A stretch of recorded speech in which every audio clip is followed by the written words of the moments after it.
everyone, welcome back to See It or Skip It. Today we're going to be reviewing San Andreas. It is directed by Peyton, and it stars Dwayne Johnson, Carla Gugino, Alexandra Daddario, and Paul Giamatti. San Andreas focuses on a rescue helicopter pilot who goes on a journey after a devastating earthquake to save his wife and his daughter. What did you think of the trailer? The trailer was, it looked like a very stereotypical disaster movie, but with The Rock. So anything that has, it's your very typical whatever, but it's better because it has The Rock. Yeah. That's always my thought of any kind of movie like this. And I liked other movies that were like disaster movies. I kind of thought the same after the trailer. Here's the thing, I have always liked disaster films. I'm kind of like a little bit of a sucker for them. I mean, how did you think the pacing of the film? Did you feel that it was too rushed because of all this stuff was happening? Actually, I found the pacing to be exactly kind of what I thought it was going to be. You're going to have a little bit of an introduction to tell how cool The Rock's character Ray is, and the relationship between him and his family, and why they're going to have to go and try and save him. And how they're going to how is he going to be the character that has the special skills to make it so this is believable, that he's just not an everyman to go on this journey and try to save his family. He has special skills. The Rock is not an everyman. I mean, you can just look at him. Look at him. So. But what about you? How did you find this to be the setup? Did you find the setup to be kind of stereotypical?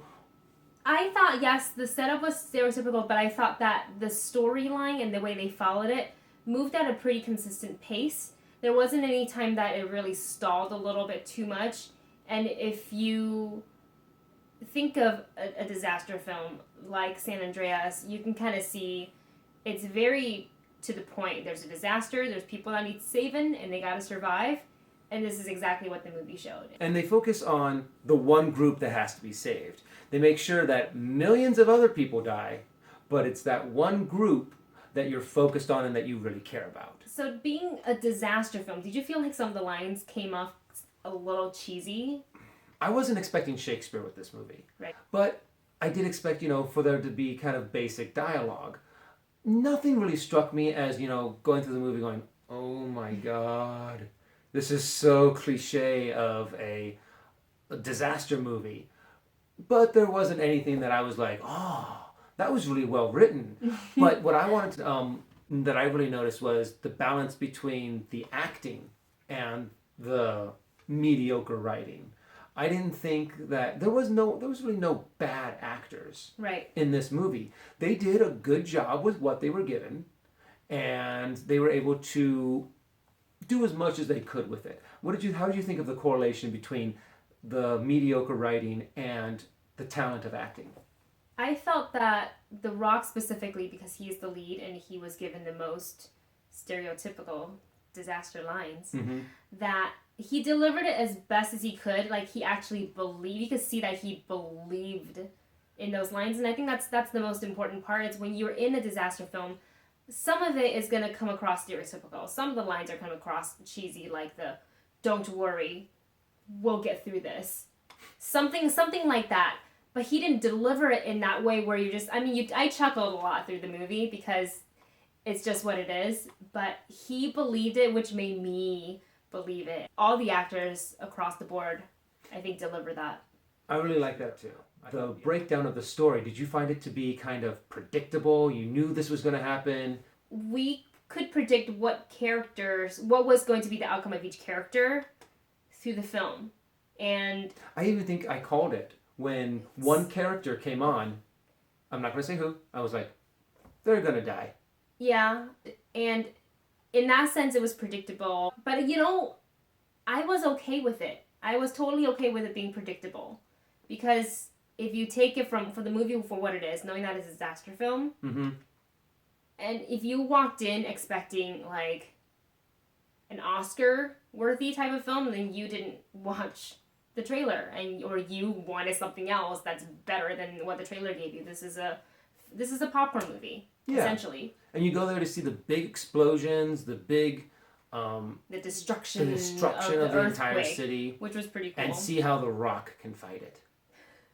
he's gonna punch an earthquake in the face. I felt that the actors had a lot more screen time, in my opinion, than I would have wanted to see, because yes, the story revolves around the humans because we're the ones that can move the story forward, but I kind of wanted to see more disastrous things. I wanted to see... They gave us plenty, but I wanted to see more development, how it affected the other people and not just the main cast. Well, yeah, not just that, but also it only focused on one area. It focused on, well, I guess 2 areas. Los Angeles, San Francisco. Yeah, the fault line. A little bit in between. But one of the lines that they even say in the trailer... Oh, wait. No, they say it in the trailer, so it's not a spoiler, is that it's going to happen here, but you're going to feel it on the East Coast. They say that in the trailer. They don't mention anything, any kind of effect that it has anywhere else but Los Angeles and San Francisco and the few seconds that they're traveling in between. I thought it would have been cool to have a little bit more other storyline, to see how this disaster is really affecting other places, other people. Mm-hmm. All it really focused on was the Rock's family. So comparing it to the other disaster films that you mentioned earlier, like Deep Impact, Armageddon, and Day After Tomorrow, one of my go-tos for disaster films. How do you feel compared? Do you think it's on the same level as something even like on the similar scale as Day After Tomorrow? I didn't see Day After Tomorrow. Oh, okay. But I did see Deep Impact and I did see Armageddon. Mm-hmm. Armageddon is a little different because the disaster doesn't get to Earth. It's them trying to prevent the disaster. True. So it can focus on a smaller group. But what I liked about Deep Impact is that it focused on many different groups. Yes. And you got to see all of these different storylines to see how it would affect. Kind of like one thing that I do like about like a zombie movie is that a good zombie movie focuses on the societal impact that it would have. Whereas a bad zombie movie just focuses on your one small group. Mm-hmm. What did you think? I totally have to agree. I think it's definitely not on the same scale. We'll take Armageddon out of the running for this one. It's definitely not on the same scale as Deep Impact. I think Deep Impact touched, like you said, many different areas besides just the main cast and how it affects everybody else around it. And I would put this on pretty much the same level as Day After Tomorrow. You didn't see it. It's basically about the blizzard and everything freezing over. And it's closest in the sense where there's the predictability, there is the running away from the disaster, and how well you can survive. Every single shot. It's how it Run away! Big wave. I mean, honestly, if I saw that, I'd just be like, I'm dead. I'm sorry. I'm not going to waste my energy because I'm dead. Yeah. It does make me want to run out and build my own earthquake kit, though. It does. Because California is overdue for the big one. So now I'm just like, oh, God. Go get your earthquake kits, Californians. But overall, what did you think? If someone said, hey, Wendy, I'm thinking about going to this movie. I've seen the trailer and I'm kind of on the fence about it. What would you say? Oh, man. If I were to judge it on a scale from 1 to 10, I'd give this a 6.5 to a 7. Oh, really? Yeah. It rates a lot lower. I think we enjoyed it because we got to see it in a great theater. Yeah. We saw it in 3D because that's what was offered. And we saw it in a very great, very rich IMAX type format. So I think that made it prettier.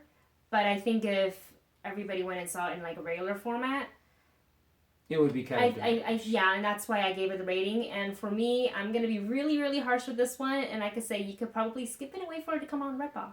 Yeah, I mean, same here. I was kind of like, skip it. And unless you are a big natural disaster fan, you love seeing these movies, you love it, even though it still had that natural disaster that you might like, there was no depth to it. There was nothing new. Why make another movie that they've made hundreds of before, that they've been making since, heck, they have a ride at Universal Studios. Godzilla! Since Godzilla. I don't know. They did nothing new with this movie. And there was nothing besides the cool special effects. But if that's something that you love and you eat up, then yeah, go see it. Or if you love The Rock and you can smell when he's cooking. Mm-hmm. I watched it for The Rock. I'll be honest right now. I totally watched it for The Rock. Yeah. He's very charming on film, and he's so charismatic. Even the men, look at this. Yeah, The Rock. When he smiles, you're just like, God, You're so cool. Can't do anything wrong. I did not doubt his ability to be able to save anybody who he needed to save, or be able to operate any vehicle he needed to operate. If the movie ended with him going up to the San Andreas fault and punching it in the face, or punching it, and everything stopped and it went back to normal, you'd be like, it's The Rock. I believe it. He's like the Chuck Norris of the film. That is the perfect analogy for him. You don't disbelieve any of the amazing feats that he does. So what do you think? Alright, you guys, thanks for watching this episode of See It or Skip Us. Let us know if you saw San Andreas and what you think in the comments below. And if you liked it, give it a thumbs up, and don't forget to subscribe.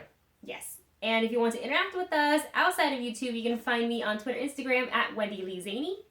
And you can find me on Instagram and Twitter at SwingKid1981. Alright, guys, thanks so much for tuning in. We'll see you next time.